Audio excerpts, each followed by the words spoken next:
अस्सलाम वालेकुम नाज़रीन, मैं हूं आपका मेज़बान सैयद शहरियार आसिम। आप लोग देख रहे हैं आज न्यूज़ की खुसूसी transmission. Pakistan Super League season 9 कुछ क्रिकेट हो जाए।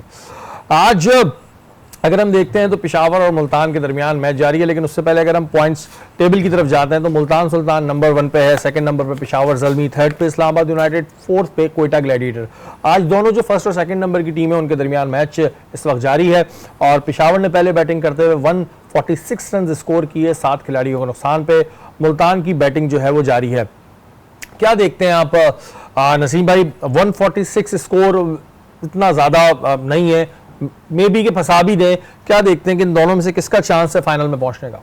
आप बिल्कुल ठीक कह रहे हैं, स्कोर ज़्यादा नहीं है शरीफ भाई, लेकिन ये हमें नहीं भूलना चाहिए कि ये क्वालिफायर है, ये राउंड मैच नहीं है। राउंड मैच का अपना प्रेशर डिफरेंट होता है और क्वालिफायर, फिर भी क्वालिफायर में तो चलो एक चांस है आपके पास, इनके पास तो है, इन दोनों एक में चांस मौजूद है, कोई भी हारेगा तो इतना शायद प्रेशर ना हो। कल से तो बहुत ही प्रेशर मैचेस होने, क्योंकि जो हारा वो बाहर गया। बिल्कुल।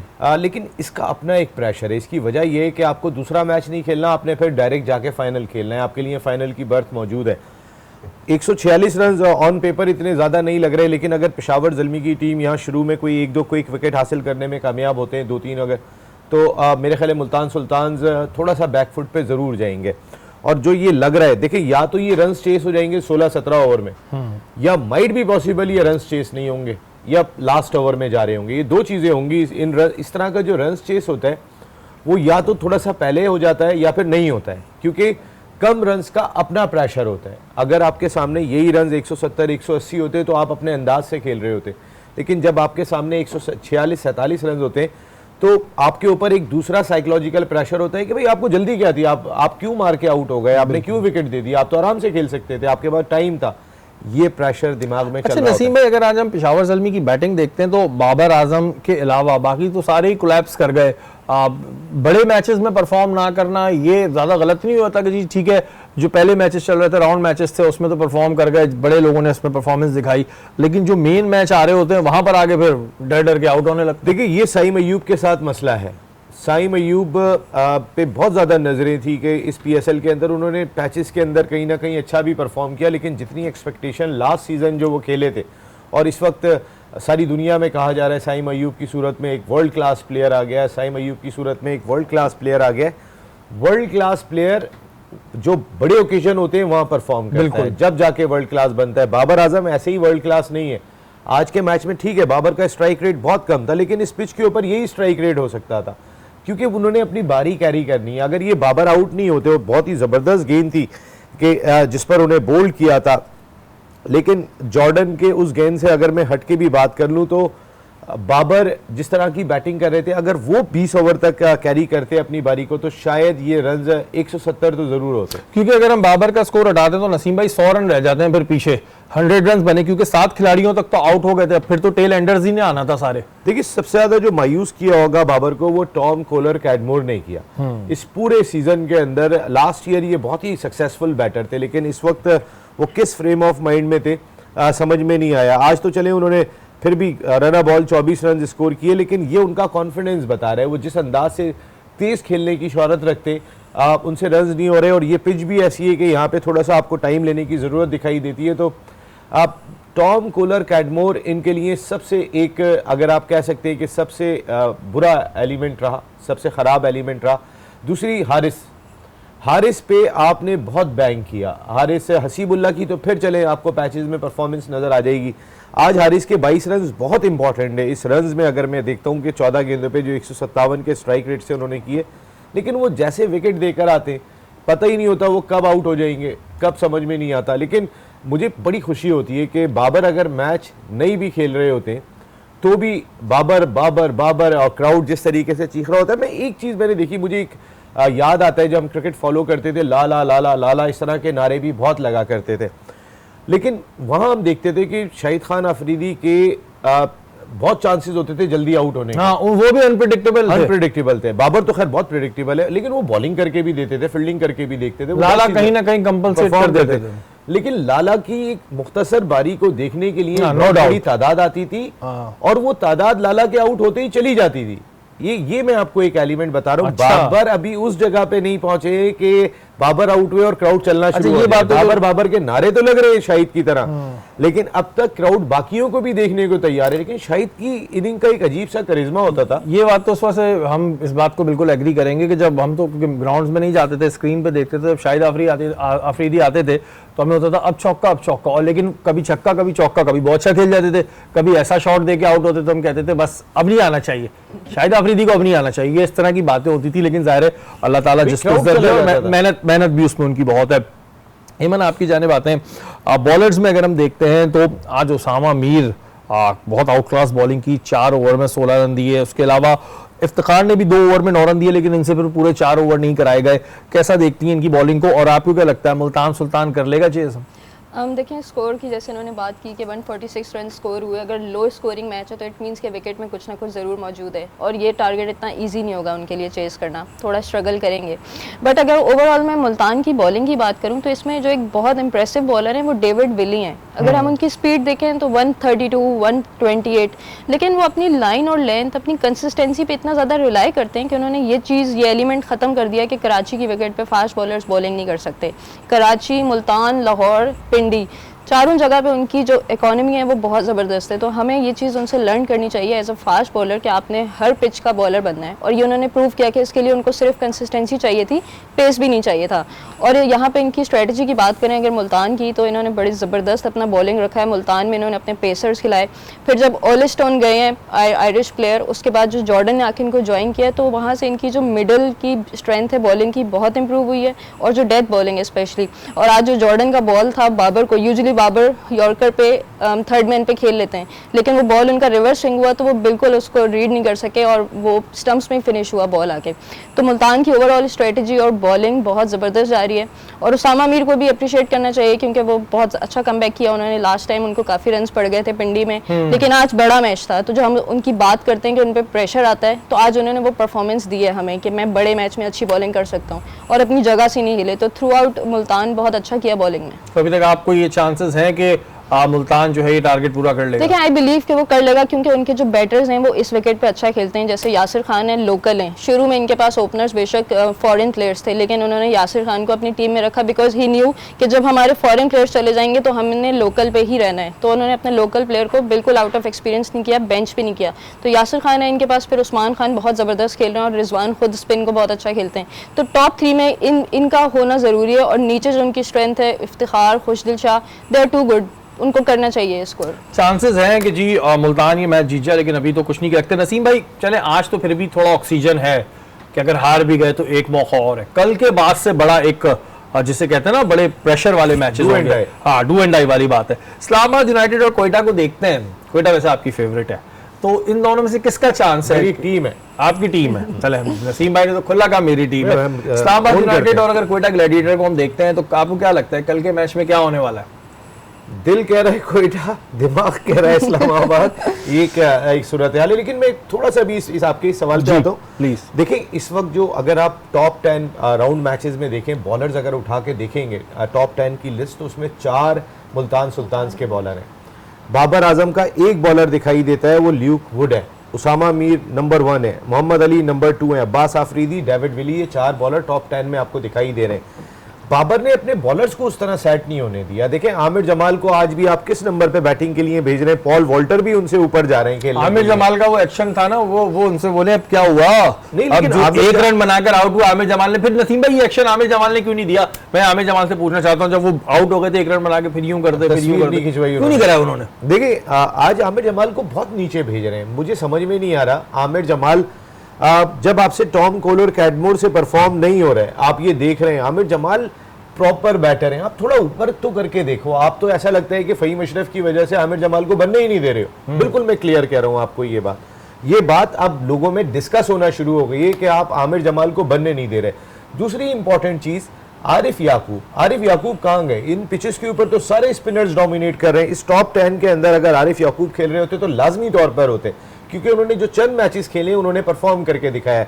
तो बाबर को अपनी टीम सिलेक्शन पे बहुत गौर करने की जरूरत दिखाई देती है। बिल्कुल जी, अगर आप आज का मैच हार भी जाते हैं तो फिर इस चीज़ को ज़रूर सोचें कि जो ये पिच है, ये ज़ाहिर जैसे कि बताया कि स्पिनर्स बॉलर के लिए बहुत अच्छी पिच है, तो उन्हें बिल्कुल जो आपके पास अच्छे बैठे उनको आप बिल्कुल इस्तेमाल करें। या वक्त तो एक ब्रेक का, ब्रेक के बाद हाजिर होता है।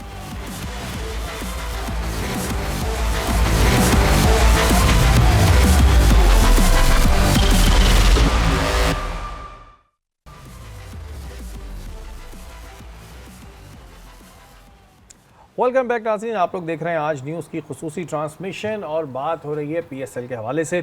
अभी कुछ दिन पहले हमने डिस्कस किया था कि जी पीएसएल और आईपीएल की वजह से जो पीएसएल सीज़न 10 होगा 2025 में वो बड़ा डिस्टर्ब होगा।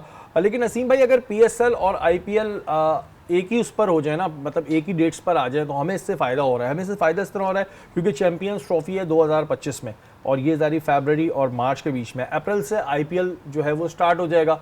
अब आईपीएल में होता ही है कि ज़ाहिर जितने सारे प्लेयर तो वहाँ पे नहीं पिक होते, जो सोल्ड आउट नहीं होंगे उन्हें हम भी पिक कर सकते हैं। और सेकंड चीज़ ये कि जब हमारा पीएसएल चल रहा होता है तो और लीग्स भी होती हैं, तो प्लेयर्स के पास ऑप्शन होता है। जब आईपीएल चलता है तो वो कर्फ्यू लगा देते हैं, तो फिर ये हमारे लिए बेनिफिशियल नहीं है कि हम दोनों एक ही सेम पेज पे कर रहे हो। जो हमारी आवाम है वो ज़ाहिर है हमें देखेगी, आईपीएल वाली आईपीएल को देखेगी, और हमारी तो फिर शफाफ पीएसएल होती है। इनके यहाँ थोड़ी बुक भी चलती हैं, ये बात तो है। वो हर जगह पे खैर इस तरह की बात होती है शरीफ है, लेकिन देखिए इसके दोनों मुझे प्लस और माइनस 2 पॉइंट नज़र आ रहे हैं। इस वजह से नज़र आ रहे हैं कि चंद प्लेयर्स ऐसे हमारे पास खेल रहे हैं कि जिन्होंने अभी आईपीएल खेलने के लिए जाना है, वो हमारे पास यहाँ अवेलेबल थे। अच्छा, अब एक कॉन्सेप्ट पता नहीं होता, ऑस्ट्रेलिया और इंग्लैंड और ये वो ममालिक हैं कि जिनके क्रिकेटर्स अच्छी ऑफर ठुकरा देते हैं। जैसे अभी आप शेन वॉटसन का हम आगे बात करेंगे, ये मूडी लोग हैं और इनके लिए अपनी नेशन पहले। अगर उनकी कोई भी एक सीरीज हो रही है, बाज़ दफ़ा तो वो अपना डोमेस्टिक को फोकियत देते हैं कि हमने अपनी डोमेस्टिक खेलनी है, हमने अपनी नेशनल टीम के अंदर लेना है। उनके लिए नेशनल ड्यूटी थोड़ी सी ज़्यादा अहम दिखाई देती है, अगर मोस्टली हमने देखा है तो। देखिए ना, अभी कई सारे नसीब भाई, जब पीएसएल होता है तो हमारे साथ उसके साथ और भी सीरीज लीग्स चल रही होती हैं, तो प्लेयर्स के पास ऑप्शन बहुत होता है। ये सवाल मैंने इस वजह किया, जब आईपीएल चलते हैं तो आईसीसी तो जाहिर है बीसीसीआई और आईसीसीआई सेम पेज पर हैं, तो वो सारी लीग्स रुक जाती हैं। तो हमें नहीं चाहिए हम अपना पीएसएल रखें उसी विंडो में। अगर हम चैंपियंस ट्रॉफी को होस्ट कर रहे हैं तो हम उस विंडो में अपना पीएसएल रखेंगे। देखिए, अगर हम उस विंडो के अंदर अपना पीएसएल रखेंगे तो बांग्लादेश प्रीमियर लीग भी उसी विंडो में होगी, क्योंकि उसकी भी टाइमिंग तकरीबन सिमिलर है। IL T20 क्या वो भी जो है वो हम जिस दिन हमारी लीग शुरू हुई है उस दिन वो ख़त्म हुई है। क्या वहाँ जो प्लेयर्स आके पार्टिसिपेट करते हैं, हमारे यहाँ तो 8 हमारे प्लेयर होते हैं, हम 4 का ऑप्शन देते हैं। IL T20 में तो 3 लोकल प्लेयर होते हैं, बाकी तो सारे बाहर के खेल रहे होते हैं। तो मोस्टली वो प्लेयर्स का एक जो प्लेयर्स की तादाद होती है वो PSL में आ जाती है या वो BPL में चली जाती है, क्योंकि IPL बाद में होता है। तो कन्फ्यूजन हमारे लिए हो सकता है कि बढ़े। इसकी वजह क्या है? वजह ये है कि मोस्टली जो गोरे प्लेयर्स हैं वो कभी भी मना कर सकते हैं। IPL को, जहाँ पे लक्ष्मी आ रही है, इतना पैसा आ रहा है, वो उसको भी मना कर देते हैं। जब वो उसको मना कर रहे हैं तो वो PSL में क्यों आएंगे? नंबर 1 सवाल ये कि PSL तो उतना पैसा ही नहीं दे रहा। जब ये क्लैश करेंगे तो बहुत सारे लोग शायद इस खुशफहमी में मुब्तला भी होंगे कि शायद PSL, देखिए हमारी जो सबसे एक इम्पॉर्टेंट चीज़ होगी कि जो आपने बात कही, PSL से ज़्यादा कॉम्पिटिटिव लीग कोई भी नहीं है। अब आप पिछले 3 मैचेस उठा के देखें, तीनों आखिरी बॉल पे खत्म हो रहे हैं। जिससे मैंने अल्फाज कहा था ना, लास्ट बॉल पे आसान अल्फाजों में अवाम को समझाया। हाँ, शफाफ। मैं इसको कॉम्पिटिटिव कहूंगा। इतनी कॉम्पिटिटिव क्रिकेट जो है वो जितनी PSL की होती है इतनी दुनिया की। अच्छा नसीम भाई, मैं कहीं पढ़ रहा था, अब आप मुझे ज्यादा बेहतर करेंगे क्योंकि आप सहाफी हैं और ज़ाहिर है आपका शोबा ये रहा है कि जो सबसे ज्यादा बुक्स होती हैं, जैसे हम कहते हैं सट्टे की बुकें, ये इंडिया से चलती हैं, ऐसा कहीं मैंने सुना था। क्या वाकई में ये बात है? देखिए, इसमें 2-3 ममालिक का बड़ा रोल दिखाई देता है। जहां जहां क्रिकेट हो रही है वहां ये एलिमेंट तो पाया जाएगा, लेकिन बड़ा नाम मैंने सबसे बड़ी बुक इंडिया से ही चलती है ना, और उसके बाद साउथ अफ्रीका से चलती है। ये 2 ममालिक जो है वो इस हवाले से बहुत ज्यादा, आपको याद होगा एक मरतबा कैडबरी नाम के एक थे, उनको टुकड़े टुकड़े साउथ अफ्रीका में कर दिया गया था। वो हनीफ कैडबरी उनका नाम था। हमारे यहाँ तो कैडबरी चॉकलेट है लेकिन वो शायद उसको कैडबरी के साइज। अच्छा नसीम भाई, जहाँ बीसीसीआई इतना टैलेंट लेकर आ रही है, इतना प्लेयर्स लेकर आ रही है, वहां अपनी बुक को क्यों नहीं कंट्रोल करते? इस चीज के ऊपर क्यों नहीं काम होता नजर आता? इस पे खामोश रहते हैं या ठीक है कहते हैं चल ले दो? ये बात देखिए, इंटरनेशनल क्रिकेट काउंसिल का भी अपना एक यूनिट है, हर क्रिकेट बोर्ड ने भी अपना एक एंटी करप्शन यूनिट बनाया हुआ है। बड़े बड़े अफसरान होते हैं, उसके बावजूद भी कहीं ना कहीं लोग मैचेस पे शक व शुबात का इजहार कर देते हैं। और हो सकता है वहाँ पे नहीं भी हुआ हो इस तरीके की कोई चीज़, लेकिन खेल पे इतना शक व शुबात आ गए कि अगर भाई ये तो जानबूझ के आउट हुआ है, ये तो ऐसा लग रहा है कि हालांकि भले वो जानबूझ के आउट नहीं हुआ, और हो सकता है वो जानबूझ के भी आउट हुआ, जिस तरह की खबरें आती रही हैं या जिस तरीके के हमने स्कैंडल्स देखे।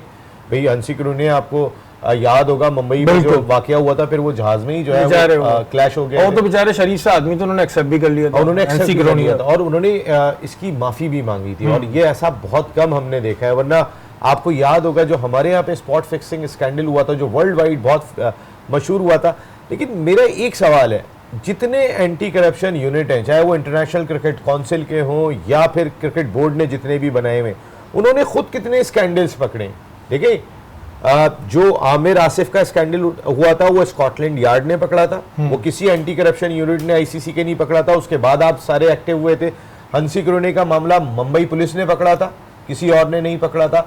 इसी तरीके से शर्जील और खालिद लतीफ़ वाला जो केस हुआ था, उसमें उनकी लोकल इंतजामिया का बड़ा इंपॉर्टेंट रोल था कहीं ना कहीं जो था। मुझे ये बगैर दांत के हाथी रखते हैं बिल्कुल। मैं अगर आपको सच्चाई से बताऊं ना, यूनिट से भाई आपने क्या डिलीवर करके दिया है। देखिए, स्कॉटलैंड, मैं जब वो हेयरिंग कवर कर रहा था, उसमें हेनरी बेलोफ थे जो उस वक्त इनके सरबराह थे उस ट्रिब्यूनल के। उसमें एल्बाय सच थे। एल्बाय सच जो है वो साउथ अफ्रीका के बहुत बड़े लॉयर थे। इसके अलावा इसके अंदर जो है वो शरद राव थे। ये 3 रुकनी पे जो जजमेंट करने के लिए बेंच था इनका। उस वक्त मुझे याद है कि स्कॉटलैंड यार्ड के जो इंटरनेशनल क्रिकेट काउंसिल के एंटी करप्शन यूनिट के सरबराह हैं, वो भी आए थे। उनका नाम जरा मेरे जहन से निकल गया। फिर उन्होंने पूरा आके एक लेक्चर दिया था। लेकिन वहाँ पे जो उनसे क्वेश्चंस हुए थे, सवालात ये थे कि सर आपने, आपके अपने यूनिट ने, वो साबिक सरबराह थे स्कॉटलैंड यार्ड के जिन्हें इंटरनेशनल क्रिकेट काउंसिल ने रखा था, साबिक सरबराह ने नहीं पकड़ा था, करंट स्कॉटलैंड यार्ड ने ही उस मामले को पकड़ा था। तो कहने का मकसद ये कि ये जरा इंटरनेशनल क्रिकेट काउंसिल को भी देखना चाहिए और तमाम क्रिकेट बोर्ड को भी देखना चाहिए, बीसीसीआई को ज्यादा देखना चाहिए। आपका अपना एंटी करप्शन क्योंकि ये मैंने सवाल इस पर किया, इसको दिल पे ना लीजिएगा, फिर नीचे आप लोग लिखते हैं, चले वो तो लिखते रहे, आपका हक है। लेकिन ये सवाल मैंने इस वजह किया कि भाई जाहिर है जब आपका इतना बड़ा एक नाम हो रहा है, ये हो रहा है, तो ये चीज़ तो हर किसी को पता है कि जी सबसे बड़ी बुक जो है वो इंडिया से चलती है। तो अगर बुक चल रही है तो उसको पकड़ा क्यों नहीं जा रहा है? तो फिर या तो खुद ही इन्वॉल्वमेंट है आपस में, या फिर मामला कुछ और है। ये इस वजह से मैंने सवाल पूछा, बाकी दिल पे लेने की जरूरत नहीं है। इवन T20 वर्ल्ड कप जीत गई है हमारी डेफ टीम, श्रीलंका को उन्होंने हराया है, और इंडिया 3 टाइम डिफेंडिंग चैंपियन था। हमारी डेफ टीम ने जो है ये वर्ल्ड कप अपने नाम करा लिया, क्या कहेंगी? बिल्कुल जी, सबसे पहले तो मैं उनको कंग्रेचुलेट करना चाहूँगी क्योंकि एक बहुत बड़ी अचीवमेंट है। ये एक ऐसा सेक्टर है कि जिसमें हम बहुत ज़्यादा नाम नहीं सुनते। मुझे लिटरली पता भी नहीं था कि हमारी डेफ टीम है। तो पहली चीज़ तो यही है, हमें इस चीज़ को बहुत ज़्यादा प्रमोट करना चाहिए। और सेकेंडली कि हमें ये सोचना चाहिए कि लाइक हम लोग जब क्रिकेट खेलते हैं तो हमें बैट की आवाज़ आती है, बॉल जब बैट को टच करता है क्राउड की आवाज़ आती है। तो बहुत डिफ़िकल्ट सर्कमस्टेंसेज में उन्होंने ये वर्ल्ड कप खेला है। इससे पहले इंडिया 3 दफ़ा विनर था, लेकिन पाकिस्तान ने इस दफ़ा श्रीलंका को 66 रन से हरा के जीता शारजा में। तो ये बहुत अच्छी अचीवमेंट है। तो मेरी ये रिक्वेस्ट होगी कि इन टीम की तरफ हमारे पास स्पॉन्सरशिप जाने चाहिए, इनकी पब्लिसिटी होनी चाहिए और इनकी अच्छी प्रमोशन होनी चाहिए। और मैं यहाँ पे ये एक चीज़ शेयर करना चाहूँगी कि जो ब्रेट ली हैं फास्ट बॉलर ऑस्ट्रेलिया के, उनके बेटे के साथ एक इंसिडेंट हुआ था। वो गिर गए थे स्टेयर से बैकवर्ड ना, तो उनका सर जाके नीचे लगा था, तो हेयरिंग लॉस हो गया था उसके साथ। तो like for 10 months he couldn't hear. तो वहाँ पे फिर ब्रेटली को भी ये चीज़ बहुत ज़्यादा फील हुई कि मतलब कितना मुश्किल है इस तरह के बच्चों के लिए ग्रो करना और उसमें क्रिकेट खेलना। तो उसमें उनका बहुत ज़्यादा हाथ है कि उन्होंने ऑस्ट्रेलिया में इस डेफ क्रिकेट को बहुत ज़्यादा प्रमोट किया। अच्छा एवन एक चीज़ थोड़ी क्लियर कीजिएगा, ये जो डेफ होते हैं या ब्लाइंड हमारी क्रिकेट टीम है, कंप्लीट ब्लाइंड होते हैं, कंप्लीट डेफ होते हैं, या इसका कोई क्राइटेरिया होता है? इसमें डेफ क्रिकेट में मैं पढ़ रही थी तो 55 डेसिबल होता है, उसकी हेयरिंग का होता है। नॉलेज मेरी इतनी है कि 55 डेसिबल से होता है। और जब सॉरी अगर आपके पास है तो आप बताता हूं आपको। देखिए ब्लाइंड क्रिकेट में ये होता है कि उसमें 4 पार्शियल होते हैं, 3 या 4 कंप्लीटली ब्लाइंड होते हैं, और उसके भी एक रेशो होता है, उसको बाकायदा तौर पे चेक किया जाता है। लेकिन मुझे एक सवाल ये है, हमारी क्रिकेट टीम चाहे डेफ एंड डम, बहुत बहुत मुबारक हो आपको, बहुत मुबारक परफॉर्मेंस है। हमारी ब्लाइंड टीम जाती है जब जीत के आ जाती है, हमारी डेफ एंड डम टीम जाती है वो भी जीत के आती है, हमारी व्हील चेयर टीम जाती है वो भी जीत के आती है। नहीं जीतती तो हमारी नेशनल टीम नहीं जीतती। मेरा सवाल यहाँ पर यह है कि ऐसा नहीं है हमारे पास टैलेंट नहीं है। देखें ये चीज़ बताती है आपकी कि आपके ये वाला टैलेंट जहाँ पर भी जाता है वो सारी दुनिया में जो है वो परफॉर्म करके आता है। एक दफ़ा तो ऐसा भी हुआ था कि ये भी चीज़ मशहूर हो गई थी कि हम आंखें वाले ले गए थे। ये भी एक सुनने में आई थी, खबर इंडिया में हुई थी बहुत आ रही थी, किसी ने बहुत ज़्यादा हुई थी कि सच है कि ले गए थे या अफवाह थी। भाई ऐसा भी सुनने में आया कि जो हमारे स्पेशल गेम्स होते हैं उसमें शायद स्पेशल बच्चे की भी एक क्राइटेरिया होता है कि जिसके तहत वो उसमें एलिजिबल होता है या नहीं होता है। तो बहुत सारे जो है वो शायद नॉर्मल थे। किसी ने कहा ये वाली चीज़ कही थी कि भाई इनके तो नॉर्मल चले गए थे, इतने सारे मेडल लेकर आ गए। हमें इन चीज़ों का भी थोड़ा सा ध्यान रखने की ज़रूरत है, क्योंकि इससे हमारी बदनामी होती है। हमें तमाम गेम्स में और बहुत अच्छा काम किया हमारे स्पेशल ओलंपिक्स एसोसिएशन ने, पाकिस्तान और उन बच्चों को जिस तरीके से लेके ट्रीट किया गया, बहुत ही और मैं जबरदस्त था। तमाम मीडिया को, सोशल मीडिया के खास तौर पर इन्फ्लुएंसर जाते हैं, यूट्यूबर्स हैं, आप लोग दिखा रहे होते हैं और चीज़ें बिल्कुल दिखाएं, वो आपका राइट है, लेकिन इन लोगों को भी प्रमोट करने की बहुत ज़रूरत है। पाकिस्तान का नाम रोशन कर रहे हैं। अब देखें वर्ल्ड कप जीत के आए, लेकिन किसी को पता नहीं है। ये चीज़ें बड़ी अफसोसनाक होती हैं। तो जितने भी खास तौर पे जो स्पोर्ट्स के फील्ड से रिलेटेड लोग हैं या यूट्यूबर्स हैं या जो और पैकेजेस बना रहे होते हैं, उन्हें चाहिए कि इन्हें ज़रूर प्रमोट करें। और एक दफ़ा फिर आपको बहुत बहुत मुबारक हो। जी नसीम भाई, ब्रेक पे जा रहे हैं। मैं सिर्फ आपको एक बात कहूंगा कि मोहसिन नकवी साहब का स्टेटमेंट आया, बड़ा अच्छा है इनके लिए, लेकिन ये बहुत ही गरीब लोग हैं। ये जो क्रिकेट खेल रहे हैं ना, ये आम क्रिकेटर्स की तरह इनकी कोई आमदनी नहीं है, क्योंकि इनकी कोई प्रोफेशनल क्रिकेट नहीं है। चाहे डेफ एंड डम्ब हो, चाहे ब्लाइंड हो, ये सब under the umbrella of Pakistan Cricket Board ही है। कहीं ना कहीं इनका कनेक्शन पाकिस्तान क्रिकेट बोर्ड से है। हम अपने जो नॉर्मल प्लेयर्स हैं उनके लिए करोड़ों रुपया निकाल के बैठे हुए True. तो चंद लाख रुपए इनको भी मिलने बिल्कुल जी, ये चीज़ें बहुत इंपॉर्टेंट है और होनी चाहिए। वक्त तो है ब्रेक का, ब्रेक के बाद हाजिर होता है।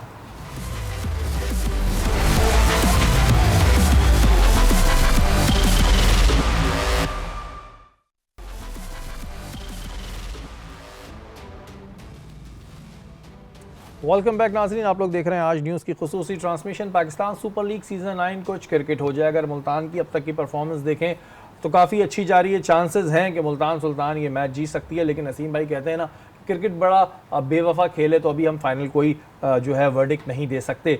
नसीम भाई, लेकिन ग्राउंड के अंदर मुझे शाहीन शाह अफरीदी और हारिस रऊफ़ नज़र आए हैं। तो क्या शाहीन शाह अफरीदी की टीम तो ज़ाहिर बाहर हो गई है, तो क्या अभी अपनी टीम देखना है कौन कौन लड़के अच्छे खेल रहे हैं, इनको सेलेक्ट करूंगा? देखिए, शाहीन शाह अफरीदी पाकिस्तान की T20 टीम के कैप्टन है।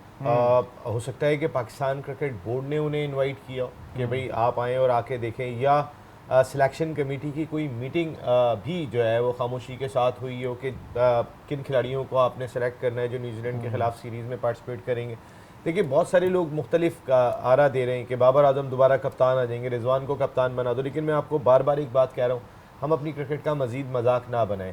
और शाहीन शाह अफरीदी को 4 इंटरनेशनल मैचों की सीरीज़ 4 मैच हारने के बाद इंटरनेशनल आप चेंज नहीं कर सकते हैं, ये तो कोई क्राइटेरिया ही नहीं है। ऐसे तो माजी में कई मरतबा हो चुका है। जब आपने उन्हें बनाया है तो आप उन्हें एटलीस्ट इस वर्ल्ड T20 तक तो ज़रूर कंटिन्यू अच्छा नसीम भाई, अभी देखें ना, न्यूजीलैंड का टूर आ रहा है, इस पर भी बहुत सारी चीज़ें क्लियर होंगी, क्योंकि वर्ल्ड कप एक बड़ा इवेंट होता है, तो उसमें शायद पीसीबी रिस्क ना लेना चाहे, क्योंकि बासित अली साहब भी ये कह रहे हैं कि जी मोहम्मद, अगर जीतना है वर्ल्ड कप तो मोहम्मद रिजवान को बनाओ।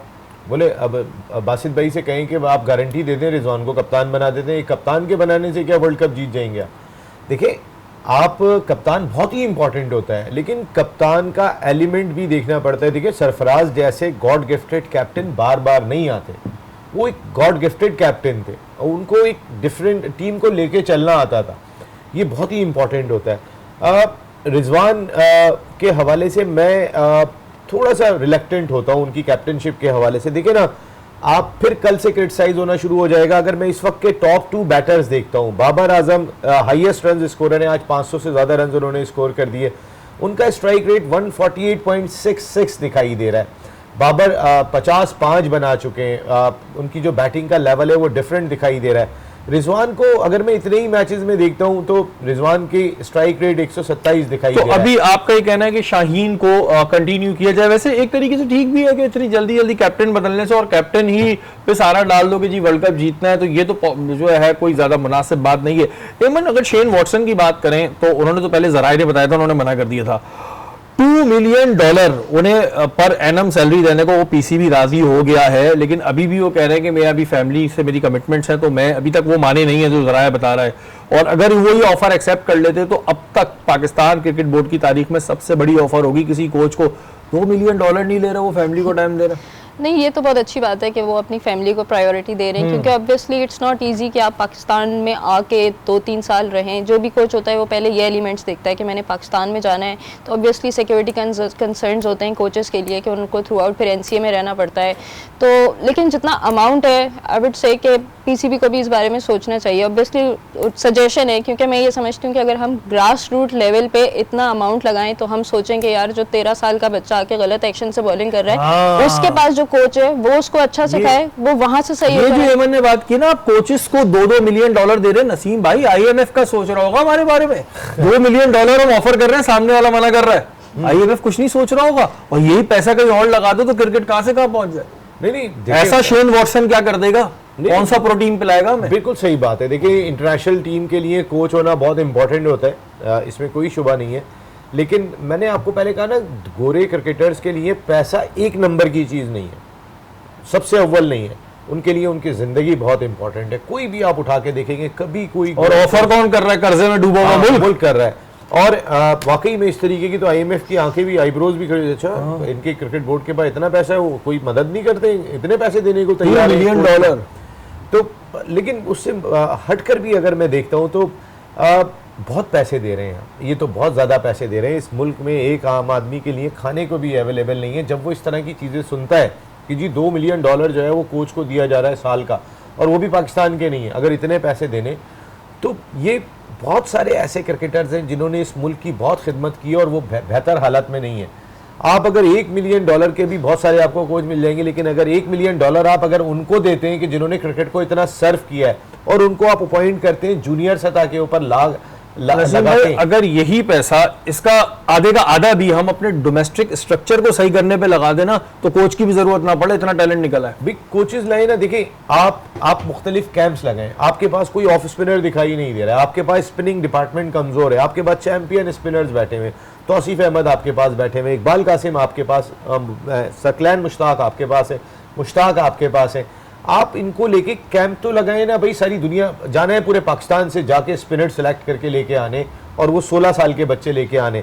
$1 मिलियन उस पर खर्च नहीं होगा, चाहे आप स्पिनर ढूंढने के लिए जाएं, बैट्समैन देखने के लिए जाएं, या बॉलर्स ढूंढने के लिए जाएं। आप अपने लोगों को भेजें इस काम के लिए कि 16 साल का बच्चा वो आज़ाद इलाके में कैसी क्रिकेट खेल रहा है, वो तो उसको तो शायद अपने आप को पोर्ट्रे भी करना सही तरीके से नहीं आ सकता, और उसके अंदर टैलेंट बहुत मौजूद है। नसीम भाई, हमारे यहाँ तो यही मसला होता रहता है ना, हम वेट कर रहे होते हैं, ये क्रिकेटर है, इसका बच्चा जरा बड़ा हो जाए तो इसको टीम में ले लेंगे, ये फलाना है, इसका बच्चा जरा बड़ा हो जाए तो ये टीम में आके हमारी जगह संभाल लेगा। हमने पाकिस्तान क्रिकेट टीम को तो एक मजाक बनाया हुआ है ना। सबके बच्चे जो है वो अंडर 19 की सतह पे आपको खेलते हुए दिखाई देंगे, मोस्टली जिनके बच्चे भी खेल रहे हैं, क्योंकि वो इतनी अपने आप को पोर्ट्रे कर चुके हैं पाकिस्तान क्रिकेट में कि दोस्ती वगैरह हो जाती है कि अच्छा ये तो फलां का बच्चा है, चलो ठीक है इसको कंटिन्यू कर लो। यही भाई, ये $2 मिलियन, एक तो आईएमएफ की नजरें आ रही होंगी, दूसरा वो कोच ने आके कोई ऐसा प्रोटीन नहीं डाल देना कि जी सब क्रिकेट अच्छी खेलने लगेंगे। कोच इंपॉर्टेंट जरूर होता है, कहने वाले कह रहे होंगे भाई ये देखो बोल कौन रहा है, इसको खुद क्रिकेट का क्या पता है जो ये हमें बैठ के समझा रहा है, लेकिन भाई इतनी अकल तो हमें भी है कि हम कर्जे में डूबे हुए मुल्क हैं। यही पैसा अगर आप डोमेस्टिक स्ट्रक्चर को या कोचेस, हमारे कोचेस पे लगा दें तो क्रिकेट कहां पहुंच जाएगी, और सोर्स खत्म कर देना, सारे मसले हल हो जाएंगे। हमारी ट्रांसमिशन का वक्त खत्म हो गया, कल इंशाल्लाह ताला दोबारा मुलाकात होगी। पाकिस्तान जिंदाबाद।